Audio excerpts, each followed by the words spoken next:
Good morning.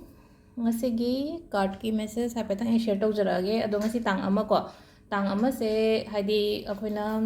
aina cinnamon gumba blow tawon haibado haidi cinnamon powder gumba haidi imung rom do onjalaga hai tare ko ai khubak ta hapaga kadang haidi kamjalo kaina haibado na haidi pulong kamjalo ba haidi tha horokpo oibani na ko tha horokpo oibse handak tha se aigi imung se da haidi amu hena la afaba lakna bagi damakta hai tare ko positive energy lakna ba adagi haidi positive energy katang na tabi da cinnamon haraga di money attract tawbani na ko aduduna paisa nungsa attract tawna bagi damakta hai tare ko ado ahamba first day of the month nina haidi ngasi tawbiba yare ko adugi potuma ko ado February thagi keno so hap khrabane ko ngarang hap khrabane tarot card reading ko dak thagi noina mag ipong numit ki matungina adu so hai petang check tawbiro maya do ahamba da card hana ying minarase ko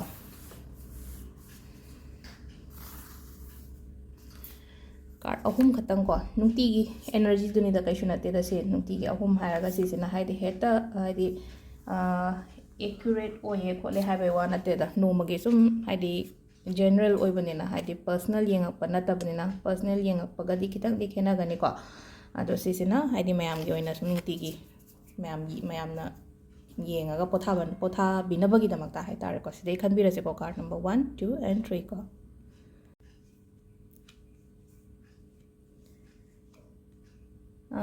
ahambagi card ko ahambagi card se the hangman ena thole ko hojik leiriba mong sida dum leisanu ko hadi ngasi gi oina hai tare ko ngasi leiriba mong sida dum leisanu kem tawgono ko ngasi gi oina haraga de ngasi gi oina hadi anobo kem ta hogono hai tare ko anobo kem ta hobidaba aduga hadi sida haise ko change kumba kem ta tawbigono ngasi gi oina hara yaraga di ko hadi change tawba aduga decision gumba hai tare ko hadi final decision gumba lobidaba hai tare ko hadi thabak amagi oiro thabak kita oiro migi matang daga oiro ko hadi ngai khoba khatang hadi kana khani hadi poto hayeng phawo yo matamda hadi problem dugi solutions kumba phanga aga su ko horen phawo manungda ata ayuk ta si tawrage ngasi si tawrage kana kem khandaba hai tare ko number 2 ko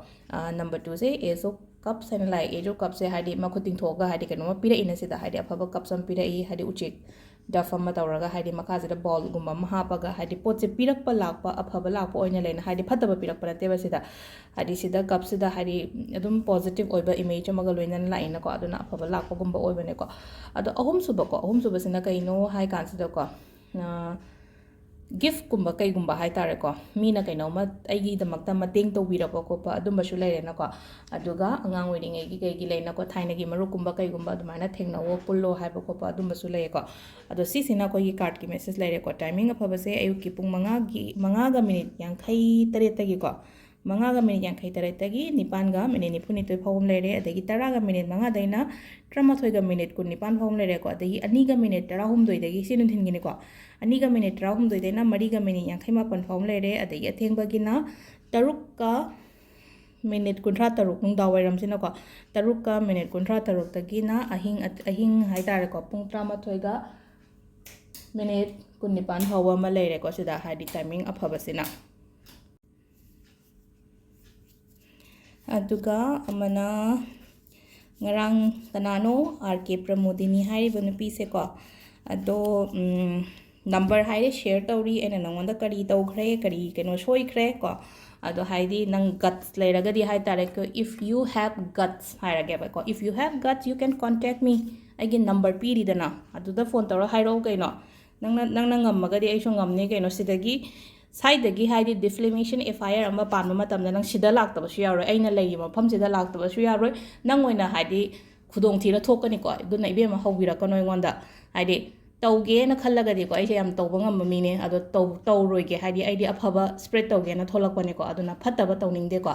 अदुदुना हाइदि वांगांग सांगांग से हाइदि खतंग control तौबियो नारै दो खरा फाजलगा ngangbio को aduga haidi public platform ne haidi ngang iba khon ira iba kaino do hai tare ko yengindra yengana dum hai drai di haidi yengindra yenganu just avoid ignore hari necessary oi deba seda aduduna leina ko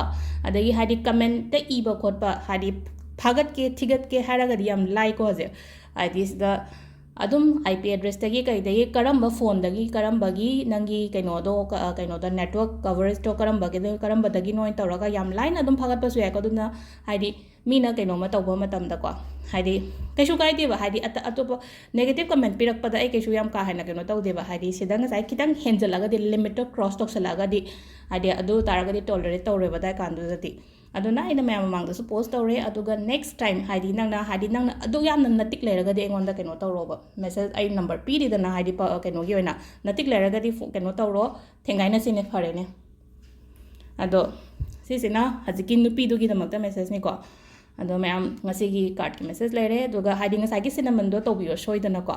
thank you